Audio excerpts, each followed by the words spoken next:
우리 이 시간 함께 나누실 말씀 구약성경 창세기 34장 18절에서 31절까지 말씀입니다. 길어서요. 우리 창세기 34장 25절부터 32절까지만 이 시간 좀 봉독하도록 하겠습니다. 우리 한 절씩 저랑 교독하도록 하겠습니다. 25절부터입니다.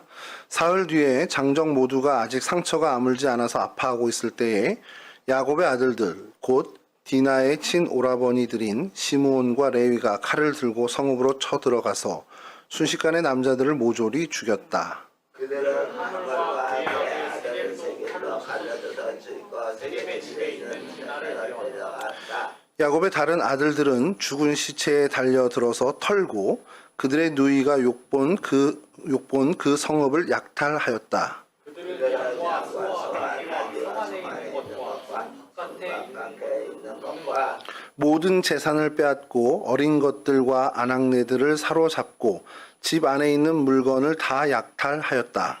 일이 이스라엘이 야곱이 시므온과 레위를 나누었다. 너희는 나를 오히려 더 어렵게 만들었다. 이제 가나안 사람이나 그리스 사람이나 이 땅에 사는 모든 사람이 나를 사귀지도 못할 추한 인간이라고 여길 게 아니냐. 우리는 수가 적은데 그들이 합세해서 나를 치고 나를 죽이면 나와 나의 집안이 다 몰살당할 수밖에 없지 않느냐. 함께 하시죠.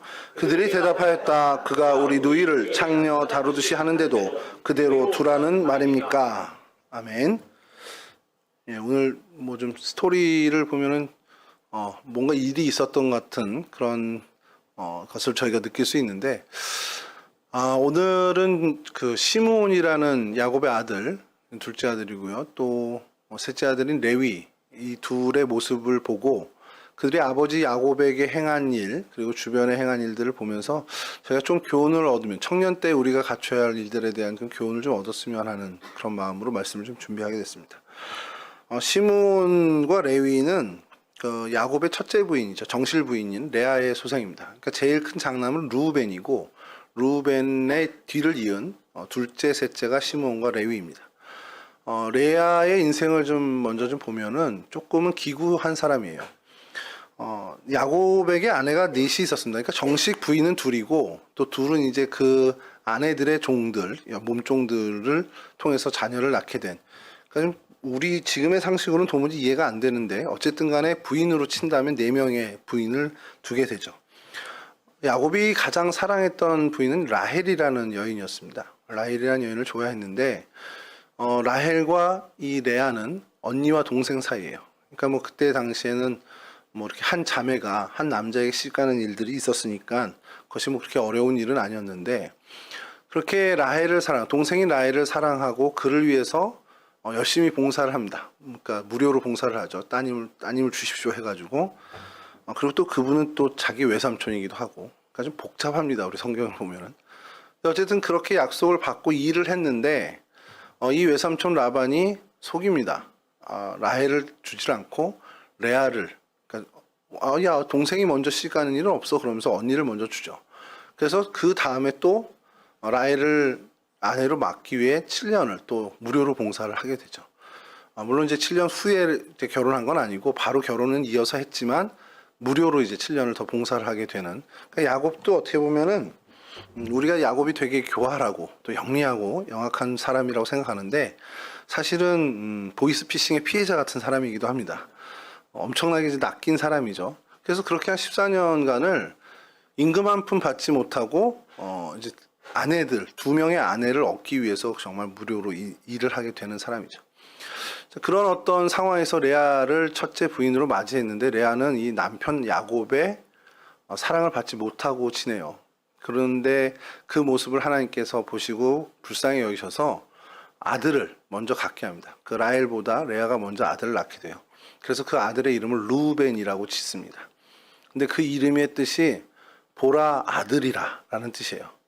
여러분 생각해 보세요. 얼마나 한이 맺혔으면 남편의 사랑을 정말 못 받고 지내다가 이제 아이를 낳으니까 봐라 내가 아들을 낳았다. 이런, 정말 내가 진짜 이제 부인이고 내가 정말, 당신의 아들이 굉장히 중요한 역할을 하는 거니까 내가 아들을 낳았다. 봐라 아들이다. 이런 어떤 굉장히 어떻게 보면은 그의 한이 정말 담겨 있는 그런 이름을 지은 거죠. 그런데도 불구하고 야곱의 사랑이 레아에게 이어지지 못하다 보니까 둘째를 출산하게 됐을 때 그 이름을 시므온이라고 짓습니다. 시므온은 들으심이라는 뜻이에요. 그러니까 하나님께서 나를 불쌍히 여겨서 내 기도를 들어주셨구나라는 그 감사로 이름을 짓게 됩니다. 그런데 여전히 야곱은 이 레아를 라헬보다 더 사랑하지 않습니다. 그러니까 덜 사랑하게 되는 모습을 계속 유지하죠. 그래서 이제 세 번째 아들을 낳게 됐는데 그 레위라는 이름은 연합이라는 의미를 갖고 있어요. 그러니까 이제는 제발 내가 세 아들을 뒀으니 내 남편이 나랑 좀 연합했으면 좋겠다는 소망을 담고 그 이름을 지은 거죠. 근데 뭐 그래도 결과는 달라지지 않았습니다. 그러니까 이러한 어떤 레아의 삶을 우리가 좀 생각을 하다 보면 오늘 본문에 등장하는 이 시므온과 레위의 이 성향들이 조금 이해가 되는 게 있어요. 오늘 이 사건이 벌어진 배경을 좀 보면요, 야곱이 어떻게 보면 엄마 밑에서 되게 마마보이를 자란 사람입니다. 그리고 쌍둥이로 태어난 둘째예요. 그러니까 당시에는 장남이 모든 것을 다 어떻게 보면 갖게 되는 그런 문화를 갖던 시절입니다. 그러니까 아버지의 어떤 모든 재산뿐만 아니라 모든 권위를 이 장남만이 소유하는데, 쌍둥이로 태어났으니 좀 억울했을 법도 해요. 뭐 몇 년 차이가 나고 뭐 나이 차이가 많이 나면야 야곱 뭐 이렇게 동생으로서 뭐 그럴 수 있다 할 수 있겠지만, 불과 몇 분 차이로 태어난 사람이니 그런 어떤 부분들이 억울했을 수도 있을 겁니다. 그리고 형이 내서는, 쌍둥이 형이 내서는 또 들에 나가면서 정말 남성다운 마초적인 이미지를 갖고 있는 사람이었고, 야곱은 또 그러지 못하다 보니까 또 주눅 들고 살았을 것 같아요. 자, 그런데 이 야곱이 이제 꾀를 그 엄마와 도모에서 꾀를 이제 짜내는 거죠. 그래서 아버지를 속여서 장자가 받아야 할 축복을 가로채게 됩니다. 그리고 그 전에는 배고픈 형을 어떻게 보면 약간 우리 요즘으로 좀 낚는 식으로 팥죽 한 그릇으로 형 그럼 장자권 나한테 팔아 내가 팥죽 줄게 이러면서 그것을 이제 교묘하게 속여서 뭐 속인 건 아니죠. 설마 어떻게 보면 이제 미끼를 던진 거지만 에서도 또 그걸 덥석 물었고요. 그렇게 해서 장자권과 아버지의 축복을 얻어내게 됩니다. 근데 사실은 저희들 이런 얘기하면 여러분들이 뭐 그게 뭐 대단한 거야 이렇게 생각하겠지만, 당시에 이 그들의 어떤 그 신앙과 믿음의 배경으로 봤을 때 이게 굉장히 큰 문제예요. 엄청난 걸 야곱이 이 형의 것을 뺏어간 게 됩니다. 그러니까 에서가 훗날 그것을 깨닫고는 막 그냥 그 안에서 어떻게 하지 못해가지고 야곱을 죽이려고 정말 그 분노가 막 일어나는 겁니다. 그러면서 다짐을 하는 게, 우리 아버지가 이제 늙었으니까 우리 아버지 곧 돌아가실 텐데 우리 아버지 돌아가시면 내가 저놈 가만히 안 두겠어. 그러면서 이제 뭐 어디 다니면서 온갖 다니면서 그런 얘기를 다 했겠죠. 근데 그 얘기를 어머니 리브가가 듣게 된 거예요. 그러니까 엄마 입장에서 어떻겠습니까? 형이 동생을 죽이겠다고 저러고 설치고 다니는데 실제로 그런 일이 벌어지면 얼마나 엄마로서 마음이 아프겠습니까? 그래서 엄마가 생각해낸 방법은 얘를, 동생 야곱을 형 에서가 안 보인 대로 치워버려야겠다는 생각을 한 거예요. 그래서 자기 오빠의 집 라반, 한참 저 멀리 있는 메소포타미아에 있는 쪽으로 보내버리게 된 겁니다. 엄마 밑에서 정말 마마보이로 잘 자라던 이 야곱이 정말 하루아침에 노숙인이 된 거예요. 노숙인이 돼서 그 길을 걸어가는데, 상상을 좀 해보면 그가 어떻게 보면 인생에서 가장 처음 맞는 혹독한 시기인 것 같아요.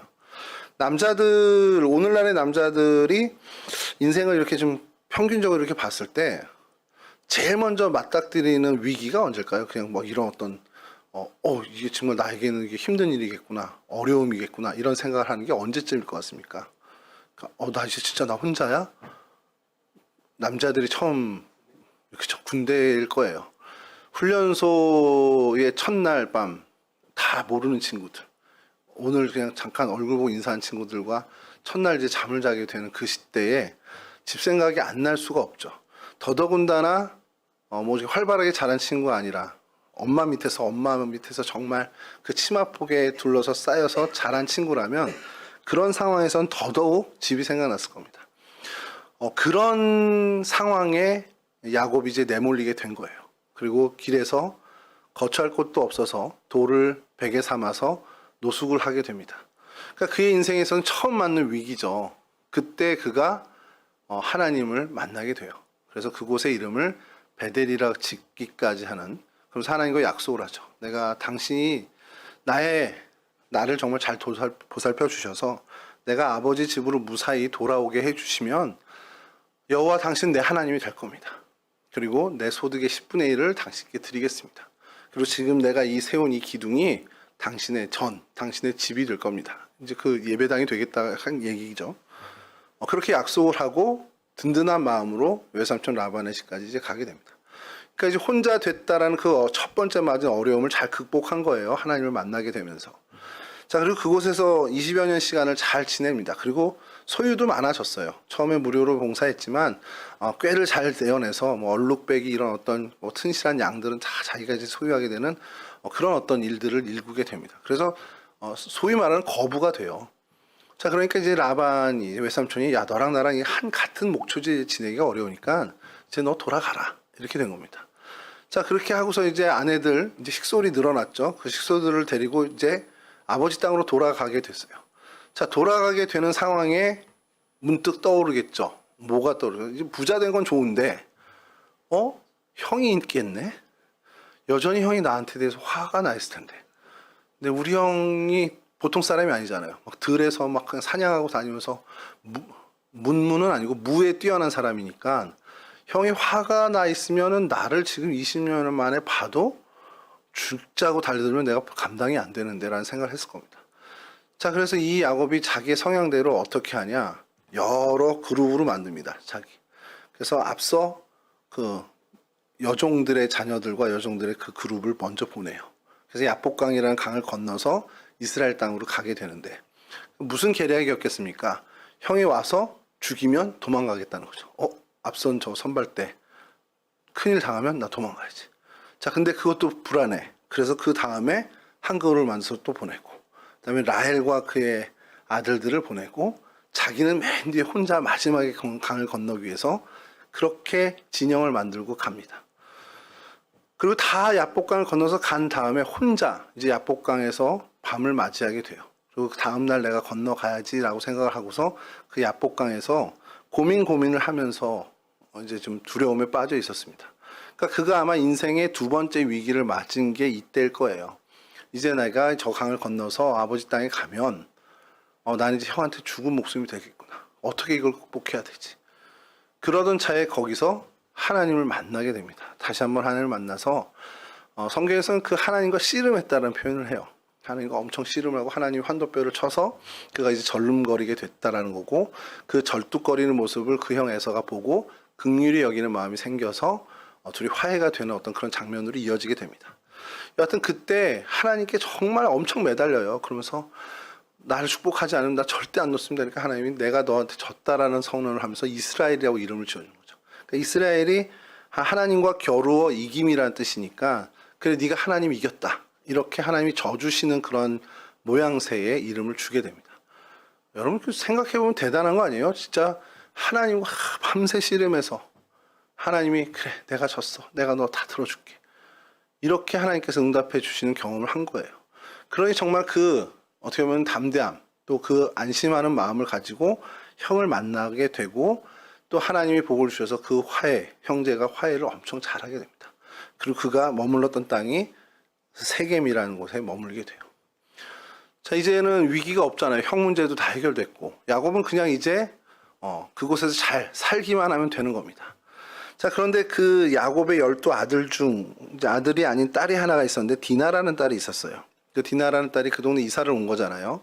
이사를 와서 그 동네 사람들을 이제 만나러 돌아다니다 어느 파티에 간 것 같아요. 근데 그 파티에 갔는데 하몰의 아들 세겜이라는 친구가 그 부족의 족장인데 이 디나를 보고서 이제 첫눈에 반한 겁니다. 그래서 그를 겁탈을 해요. 자, 이 일이 이제 어떻게 보면 커질 수 있는 일이 되죠. 근데 이제 하몰과 그 세겜이 야곱의 일가를 찾아와서 실수한 거다. 죄송하긴 한데 그냥 내가 그 당신 딸을 아내로 맞이하고 싶습니다. 이래 얘기를 하는 거예요. 그러니까 야곱이 거기서 이제 한 발 물러나면서 그러면 그렇게 이제 혼인을 해서 그 족속과 야곱이 이제 사돈이 되는 어떤 그 수순을 밟으려고 마음에 다짐을 합니다. 근데 이 디나의 오빠들은 생각이 달랐죠. 그러면서 어떻게 계략을 짜냐? 그래, 너희들과 우리가 같은 친족이 이제 되는 거 좋다. 근데 우리는 할례를 받는 사람들이야. 그러니까 너희들도 우리 남자들처럼 할례를 다 받으면 우리가 같은 종족으로 인정해서 이제 우리 사돈을 맺을게. 이 얘기를 합니다.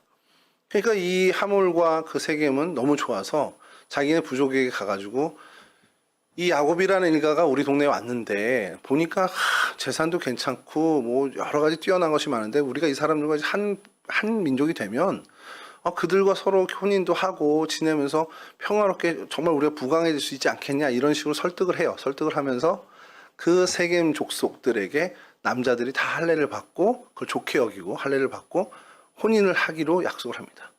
저는 오늘 저희가 읽었지만 사흘째 되는 그러니까 할례를 받고 사흘째 되는 때 제대로 걷지도 못하는 상황이죠. 그때에 이 레위와 시므온이 쳐들어가서 모든 남자들 다 죽이게 됩니다. 사실 우리가 그냥 텍스트를 읽으면 그렇게 됐구나 저렇게 됐구나 이렇게 생각을 하는데 이거 여러분 한번 상상해 보세요. 여러분들이 이렇게 평화롭게 살고 있었어요. 근데 어느 한 민족이 한 집안이 이사를 들어왔는데 여기서 뭐 어쨌든 사건 사고가 있었지만 좋게 여겨서 서로 그럼 이제 같이 우리 평화롭게 지내자 얘기가 끝나고 조건을 달고 서로 그렇게 합의를 했는데 갑자기 돌변해서 모든 남자를 다 죽이고 여자와 아이들은 다 노예로 잡아가고 모든 재산과 가축들은 다 자기들 걸로 삼았어요. 자, 이 민족은 뭐 하몰과 세겜 민족은 이제 끝난 겁니다. 뭐 평가할 것도 없어요. 그냥 끝났어요. 근데 그 주변에 있는 다른 민족들이 이 사건을 보면 어떻게 생각하는 거예요? 우리가 이렇게 있는데 저기 용두동에 어느 집안이 들어왔어. 그리고 그 용두동 사람들 다 막 죽였대. 그리고 그 재산을 다 차지했대. 그 사람들 어떻게 했어요? 다 죽었어? 없어? 한 명도 없어. 이런 우리가 그것을 볼 때 어떻겠어요? 그 사람들이 잘했네. 그 용두동 사람들 좀 마음에 안 들었는데 평상시 마음에 안 들었는데 잘 쳐냈네. 이렇게 될까요? 그런 마음이 있었어도 야 그럼 쟤네들은 누구야? 걔네들에 대한 두려움과 경계심은 분명히 우리는 갖게 될 거라는 겁니다. 야곱의 그 말에도 딱 그것이 나오죠. 야곱이 얘기하는 게 야 너희들이 이렇게 한 일로 인해서 야 여기 가나안 사람들 있지 브리스 사람들 있지 이 동네 사는 사람들이 이제 우리를 어떻게 보겠니? 이렇게 얘기를 하는 거예요. 근데 단순히 어떻게 우리를 보겠니? 야 쟤네들 쟤네들 잔인한 애들이야. 이렇게 얘기하는 걸로 끝나는 게 아니고요. 그 사람들이 대비를 할 거란 말이에요. 야 얘네들 놔뒀다가는 우리한테도 이럴 수 있겠구나. 그럼 어떻게 하겠어요? 가나안, 브리스, 아모리 다 모여서 야, 얘네들 쳐내자. 그런 계획을 분명히 세울 수 있다라는 겁니다. 야곱은 그걸 인지한 거예요. 그러니까 야곱에게 있어서 이건 굉장히 큰 위기입니다. 그냥 그 전에 형에게 쫓기고 그리고 뭐 노숙을 하게 되고 형을 만나서 어떻게 하지 이런 고민과는 차원이 다른 문제가 돼버린 거예요. 정말 절체절명의 위기를 맞은 겁니다. 내 집안이 완전히 다 멸절될 수 있는. 여러분 여러 주변의 사람들이 다 연합해서 우리 집안을 다 죽이겠다 달려들면 막을 방법이 없잖아요. 그리고 그런 공포심을 심어줘 버린 거고 그런 경계심을 줘버린 사건이 된 겁니다. 그러니까 야곱이 나중에 유언을 할 때요, 이 레위와 시므온에게도 굉장히 좀 안 좋은 그 축복을 하지 않고 저주를 하게 되는 게 있습니다. 니네들 다 흩어질 거야. 니네들 흔적도 없어질 거야. 자기 자식에게 대해서 그렇게 야곱이 죽기 전에 유언을 하면서 축복할 때 그렇게 하는 그런 일의 계기가 됩니다. 이 얘기를 왜 하냐? 이렇게 야곱이 위기에 빠지게 된 일들의 그 출발점이 뭐냐는 거예요. 그것은 시므온과 레위의 이 잔혹한 행동이었다는 겁니다. 여러분 심정적으로는 충분히 이해가 돼요. 내 여동생을 저렇게 겁탈했어. 내 여동생을 저렇게 해코지했어. 가만히 있을 수 없죠, 오빠들이. 아니, 가만히 있으면 좀 이상하지 않아요? 사실은 그렇게 하게 되죠. 근데 성경에서 우리에게 주는 교훈이 뭡니까? 그 혈기, 어쨌든 그 우리의 상식으로는 정말 우리도 해코지 해야 되고 싶지만 앞뒤 상황을 좀 더 살펴보라는 게 이 성경이 우리에게 주는 교훈이라는 겁니다. 그러니까 혈기대로 하는 거 시원은 하죠. 시원은 할 수 있습니다. 해소는 돼요. 근데 그게 분명히 훗날 우리에게 더 좋지 않은 영향을 줄 수 있는 일이 될 수 있다는 것을 이야기합니다. 그러니까 오늘 본문을 보면서 우리가 생각해야 되는 것은 이 크리스찬 젊은이들이 특별히 이제 청년 여러분들이 이 혈기로 대표되는 내가 하고 싶은 내 의지, 내 삶의 욕구, 그거대로 살아가는 일들에 대해서 한 번쯤 우리가 좀 생각을 해봐야 된다는 거죠. 요즘 제일 많이 하는 얘기는 너 하고 싶은 대로 해가 제일 좋은 이야기래요. 어른들이 꼰대가 안 되려면 뭐 어떤 이야기를 할 때 그래 너 하고 싶네 네 의견대로 해 라고 해줘야 된다라는 겁니다. 사실 오늘은 다 각자 소견대로 살아요. 내가 옳은 대로 내가 옳게 생각하고 내가 좋게 여기는 대로 살아가는 그게 이 시대의 시대 정신입니다. 그건 크리스찬이라고도 다르지 않아요. 크리스찬 청년들에게도 이전에 교회의 전통이나 교회에서 이야기해왔던 이야기들 하게 되면 그건 고루한 이야기가 되고 소위 우리 요즘 표현대로 꼰대짓 하는 것으로 들릴 수밖에 없게 된다는 거예요. 그럼 그게 정말 그럼 틀린 거냐? 물론 이제 그렇게 해서 강요하는 거는 저도 뭐 원하지 않고 바람직하지 않다고 생각을 하지만 그러면 정말 내가 하고 싶은 대로 하는 내 마음 가는 대로 하는 것이 그럼 선한 일들을 이뤄내는 정말 바른 일이냐라는 것은 우리가 한번 생각해 볼 필요가 있다는 거죠. 예배 드리고 싶어? 그럼 예배 드려. 오늘은 빠지고 싶어. 그럼 빠져야지. 사실 이 분위기잖아요, 우리도 다. 오늘 뭐가 있어서, 그럼 말지. 신앙적인 것만 말고도 모든 것에서. 그것을 오늘 본문에선 시므온과 레위가 동생을 위한다는 명분이 있지만 그 혈기대로 한 것을 어떻게 하나님께서 이렇게 교훈을 주시는지를 우리가 보자는 겁니다. 시므온과 레위는 명분이 정말 합당한 명분을 가지고 내 동생, 우리 여동생이 창녀 취급당하는 게 가하냐? 라는 그 마음으로 그들을 정말 멸절하고 시원하게 복수를 합니다. 그런데 그 일이 야곱에게뿐만 아니라 그 모두에게 가장 위해가 되는 일로 발전을 하게 되죠. 물론 이제 하나님께서 그 일을 통해서 다시금 이들을 어떻게 보면 살려주신 은혜를 주시긴 했지만 그건 이제 뭐 야곱의 신앙에서 우리가 좀 해결할 다음에 뭐 말씀 나눌 기회가 있으면 얘기를 하는데 이 크리스찬 젊은 혈기, 젊은 크리스찬들이 자기 각자의 소견대로 행하는 이 일에 대해서 우리가 이 사건을 보면서 좀 다뤄보자는 거예요. 여러분 뜻대로 살아가고 여러분들의 의지대로 살아가고 그래서 여러분 마음대로 인생을 살아갔을 때 그 결과가 시원은 할 수 있습니다. 내가 원하는 대로 살았으니까 뭐 난 후회 없어 이런 얘기는 할 수 있어요. 근데 그 인생을 통해서 선한 일이 이루어지거나 아니면 하나님이 기쁨을 받으시거나 영광을 받으시거나 혹은 내 인생 가운데 진짜 유익이 되냐 그건 다르게 생각을 해야 되는 얘기죠. 내가 정말 후회 없이 시원하게 사는 방법은 될 수 있을지 모르지만 그 내 마음대로 내 소견대로만 사는 것을 가지고는 절대 우리가 이룰 수 있는 선이라는 것은 없다는 거죠. 더더군다나 신앙적인 선은 이루기가 점점 더 어렵다는 거예요. 왜냐하면 그게 우리의 원래 모습이 그렇기 때문입니다. 우리 안에는 원죄의 속성이 있어서요. 우리가 원하고 우리가 하고 싶은 것들은 사실 하나님의 반대쪽에 있는 것들이 더 많아요. 어거스틴이라는 초대 교부 중에 한 사람이 그런 얘기를 했습니다. 인간에게 주어진 자유가 있는데 그 자유가 뭐냐? 딱 하나의 자유가 있대요. 뭐냐면 하나님으로부터 멀어지는 자유라는 겁니다. 그게 우리의 원죄의 속성이고 죄성이라는 거예요. 사실은 이것을 내가 언제 깨닫느냐가 되게 중요합니다. 여러분들의 인생 가운데 내가 이것을 젊었을 때 깨달아서 그래 나는 정말 내 하고 싶은 대로 하는 게 하나님과 멀어지는 그 길이지 그냥 나는 가만히 자연스럽게 놔두기만 하면 점점 하나님으로부터 멀어지는 존재지 라는 것을 내가 어릴 때 깨달으면 깨달을수록 나는 하나님과 훨씬 더 좋은 관계로 지낼 수 있는 가능성이 높아지는 사람이 된다는 거예요. 근데 그것을 늦게 깨달으면 늦게 깨달을수록 나는 하나님과의 관계가 사실은 정말 어떻게 보면 좋아질 가능성이 점점 낮아질 수밖에 없다는 거예요. 그래서 사실은 이 교회에서 다음 세대를 위해서 계속해서 이 신앙의 이야기를 좀 고루하고 꼰대 같은 스타일로 이야기하더라도 계속해서 중단 없이 이야기하게 되는 이유가 한 살이라도 더 어린 나이에 여러분들의 죄성, 우리의 원래 사람됨이 이렇다라는 것을 깨달을 필요를 알려줄 필요가 있어서 그렇다는 겁니다. 여러분들을 보고 있으면 저는 좋아요. 뭐 이뻐서 좋은 것도 있지만 그거보다 늘 얘기합니다. 반복되는 얘기지만 여러분 이 일요일 오후 2시부터 3시 할 게 없습니까? 할 거 없어요, 세준 형제? 이 시간에? 할 거 없으면 좀 딱한 건데. 돈이 없지 할 게 없겠습니까, 사실 우리가. 뭐라도 해도 뭐 정말 할 게 온 세상 천지입니다. 천지에 정말 할 게 너무 많아요. 근데 이 시간에 여러분들이 아, 그래도 내가 동성교회 성도인데, 내 동성교회 청년부 일원인데, 우리 지금 방가일 전도사님이 여기 왜 앉아 있겠습니까? 우리 전도사님 사역 다 끝나고 지금 퇴근해도 되는 시간이에요, 사실은. 나경화 전도사님이 오늘 회식을 해야 되니까, 회식이죠, 오늘. 중고등부. 해야 되니, 중고등부 교사 오늘 맞죠? 평가 있죠? 그러니까 남아있다 하더라도, 우리 방가일 전도사님은, 아, 방가일 전도사님도 오늘 가는구나. 그래서 남아있구나. 아, 생각 잘못했네.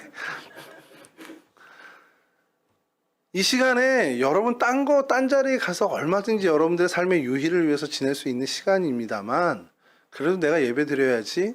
아니, 그래도 내가 안전에 있어야지. 아니, 가우진 목사님 설교 맨날 뻔한데, 뭐, 그래, 뭐, 그냥 듣는 척 해주고 위로해주자, 앉아있자. 그렇게라도 여러분들이 이 자리에 앉아 계시는 것만으로도 저는 여러분 너무너무 이쁘고 정말 좋고 소중한 거예요. 왜냐면 여러분 그 늘 또 반복되는 얘기지만 콩나물에 물을 계속 주는데 다 새 나가거든요. 근데 희한한 건 콩나물은 잘하더라는 거예요. 나를 계속 하나님 말씀에 노출하고 예배에 노출하고 어떻게든 신앙적인 부분에 노출하면 뭐 그게 크게 영향이 없고 미미한 것 같다 하더라도 나는 그 안에서 하나님의 사람으로 조금씩 다듬어져 가더라는 겁니다. 근데 이게 여러분 우리 젊은이들에게 필요한 거예요. 여러분들의 인생 가치관에 진짜 선한 게 뭐고 정말 여러분들의 인생에 정말 유익이 되는 게 뭐냐 그러면 결국 그건 하나님 편에밖에 없습니다. 아니 뭐 그런 거 뭐 천국 가고 뭐 죽어서 하나님 나라 가고 이런 것까지 생각할 필요 없고 거기까지 갈 필요도 없어요. 여러분들의 하루하루의 삶 속에 하나님 편에 있는 선하고 아름다운 것들이 여러분들의 인생에 정말 유익이 되는 거지, 하나님과 무관하고 하나님의 반대편에 있는 것들은 여러분들에게 절대 유익을 주지 않는 겁니다. 잠깐의 시원함은 줄 수 있어요. 레위가 또 시므온이 이 일을 행하고 자기 혈기대로 자기가 하고 싶은 대로 자기의 마음간대로 했기 때문에 통쾌했을 겁니다. 그게 얼마나 같겠냐는 거예요, 그 시간이. 뭐 이건 제 얘기를 해서 죄송합니다만 좋은 물건이 나오면 사고 싶어요. 특히 이제 뭐 패드라든지 노트북이라든지 요번에 뭐 야 애플 실리콘 M3가 나왔대. 그러면 일단 클릭을 해서 봐요. 이게 저도 그게 제가 좋아하는 부분이니까. 그렇게 해서 핸드폰을 정말 좋게 허락받아서 바꿨단 말이에요. 예전에 그 핸드폰 한번 바꾸면요, 막 일주일 정도 막 너무 좋아서 혼자 막 잠도 못 자고 막 만지고 이랬단 말이에요. 근데 그게 일주일이에요, 결국. 요즘은 그냥 해도 뭐 하루도 못 가요. 여러분 세상에서 주는 즐거움, 내가 뭐 찾는 그런 것들은 여러분 진짜 뭐 얼마 못 갑니다. 한 달 가겠습니까? 갤럭시 폴드 나왔잖아요, 6. 보니까 너무 좋더라고요. 제가 그래서 살까 바꿀까, 아이폰에서 난 이제 갤럭시로 갈까 생각하다가도 무슨 생각이 문득 드냐면 저거 가봐야 뭐 하루 가겠어? 이런 생각이 드는 거예요. 뭐 길어야 일주일밖에 더 가겠어? 이런 생각이 드는 거죠. 제가 이런 얘기를 가끔 이렇게 하면은 저희 선배 형 하나는 그 얘기해요. 야, 그래, 맞아. 세상 물건들, 세상 것, 그리고 우리에게 주는 즐거움이 아주 순간적이야. 근데 그런 얘기 하면서 한 얘기가, 근데 집 샀더니 야, 1년은 가더라. 그러더라고요. 아, 그래, 집은 한 1년 가겠구나 생각을 합니다. 차도 한 1년 갈 수 있겠다 생각하는데, 그래도 1년이에요. 아무리 길어봐요. 여러분, 하나님이 주시는 기쁨은 그것과 다릅니다. 하나님이 주시는, 여러분들에게 주시는 그 기쁨은 시편의 고백처럼 저들의 곡식의 풍성함보다도, 저들의 정말 새 포도주보다도 훨씬 더 더한 기쁨입니다. 그러니까 그들의 곡식의 풍성함과 새 포도주는 뭐냐? 세상에서 누리는 부귀 영화, 모든 세상에서 누리는 그 상징적인 것들 다 합쳐놓아도 하나님이 내 마음에 주신 기쁨만 못하다는 거예요.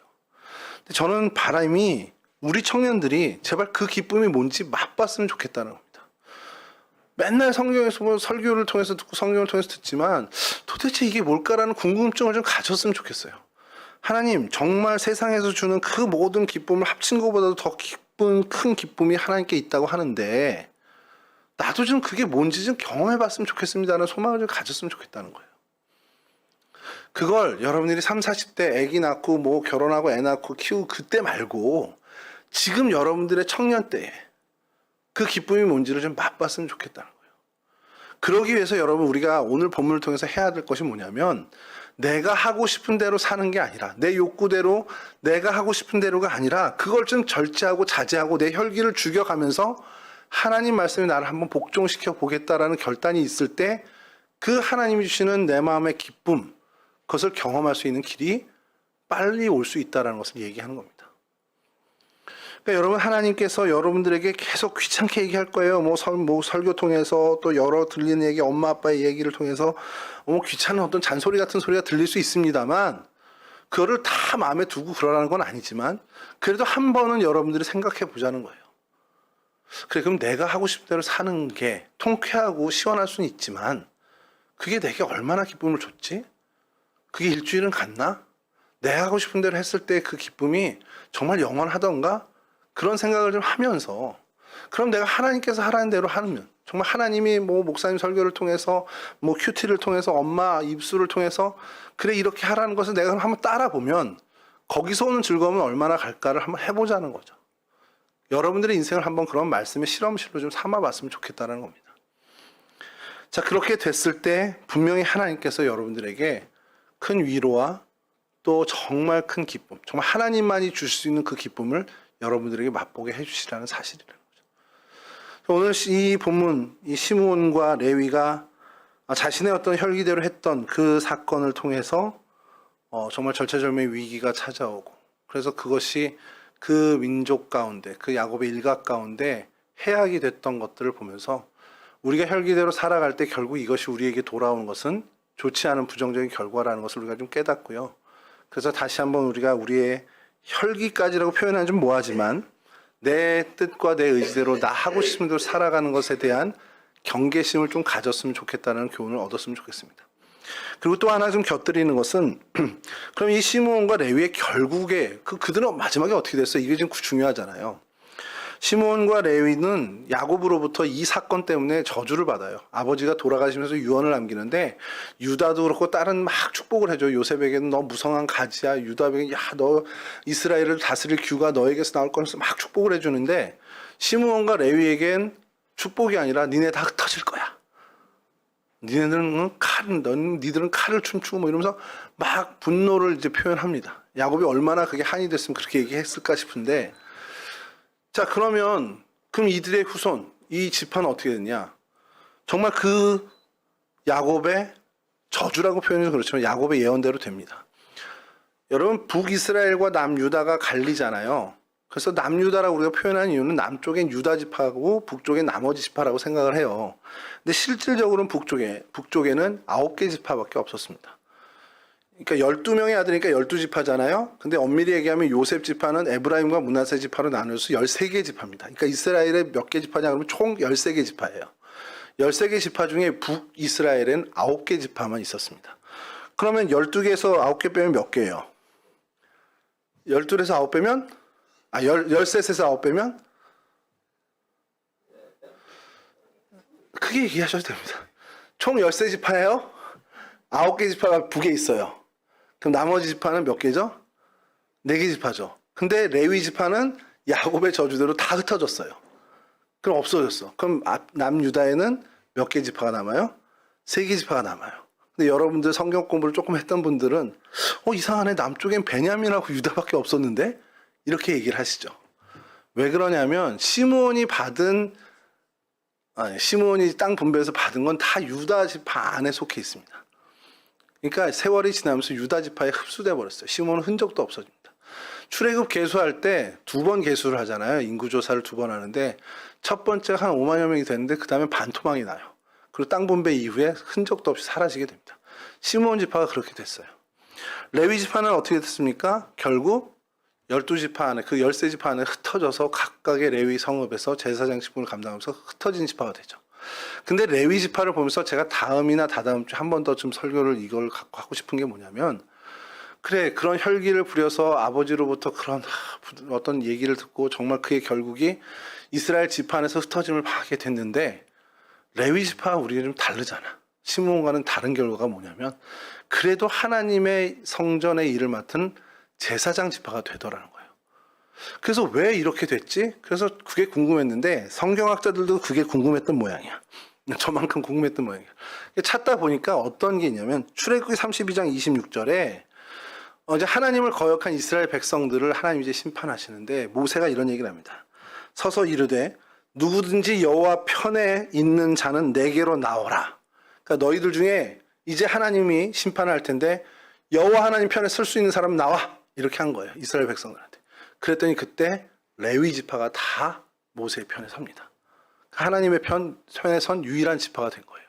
그래서 그때 하나님께서 그 5만여 명을 이제 거기서 심판을 하시죠. 레위 지파의 손을 들어서. 그 성경학자들은 그 본문을 보면서 그래도 레위가 그 어떤 그 지파에 흐르는 그런 어떤 혈기대로 일어났던 모든 것들에 대해서 그래도 이제 개선의 어떤 모습을 보인 것이 이 출애굽 시절에 하나님 편에 서기로 결단하고, 그래서 하나님이 그 모습을 보고 그들에게 비록 흩어지는 지파가 되더라도 하나님의 그 제사, 그 하나님 앞에 구별된 그 성전을 지키는 그런 제사장의 직분을 이들에게 주어서 그 저주를 축복으로 바꾸게 되는 지파의 어떤 모습을 보여줬다는 거죠. 그래서 이것이 어떤 우리에게 교훈을 또한 주는 것은, 그래 우리가 혈기대로 살 수 있어요. 하나님 앞에 과오를 범할 수 있습니다. 그러나 우리가 그 일들을 반복하지 않고 어느 순간 그것을 끊어내고 하나님 편에 서서 하나님의 뜻에 따라 살기로 결단하고 살아간다면 우리에게 임할 만한 어떤 그런 부정적인 것들이 선한 것으로 다 바꿔주시는 은혜를 하나님 우리에게 주신다는 거죠.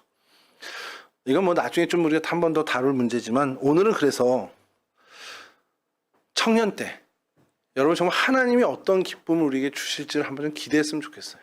여러분들 젊은 날에 그래 내가 나 하고 싶은 대로가 아니라 그래 기존의 무슨 기성세대의 어떤 질서 그거 좀 싫은데 라는 생각이 있고, 기존의 어떤 성경 말씀에 대해서 목사님들이 그 오랜 어르신들이 하는 얘기들에서 그건 뭐 옛날 얘기지 오늘날까지 저래? 라는 생각이 들 수도 있는 이야기지만, 한 번쯤은 그럼 내가 하고 싶은 대로가 아닌 정말 하나님이 이렇게 얘기하시는, 내가 이렇게 들리는 그 불편한 어떤 얘기들을 내가 그럼 한번 따라 볼까?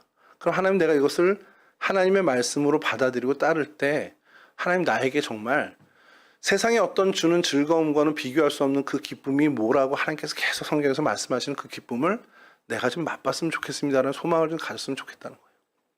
그렇게 한번 여러분들의 인생을 말씀의 실험실로 한번 좀 삼아봤으면 좋겠습니다.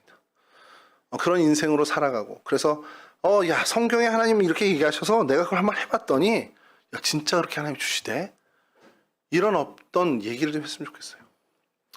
무씨하고 배추씨를 구별하는 법 아세요 혹시? 본 적도 없죠.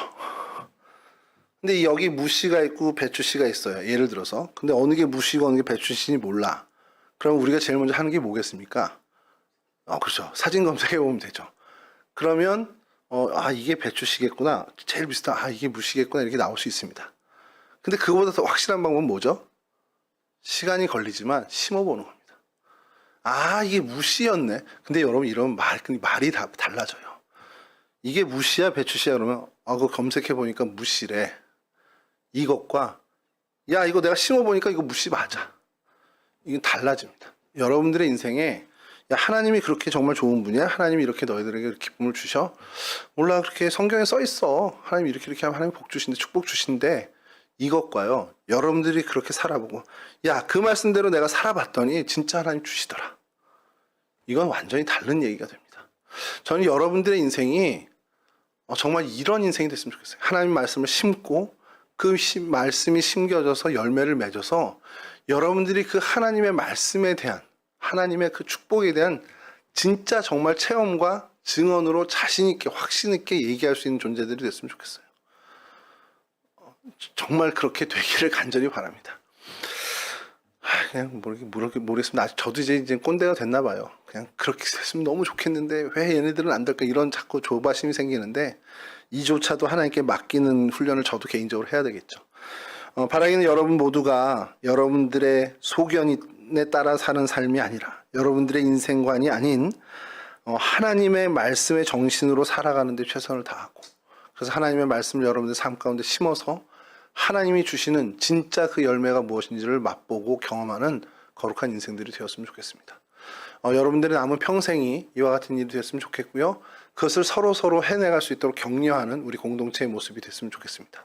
이번 수련회를 통해서도 우리가 그런 공동체 안에서 서로에게 서로를 정말 빛나게 하는, 서로에게 서로 정말 선한 영향력을 행사하는, 서로 하나님 앞에 나아가는데 디딤돌 역할을 해주는 그런 관계로 나아가는데 이 우리 수련회가 조금이라도 쓰임받는 거룩한 일들이 되었으면 좋겠습니다.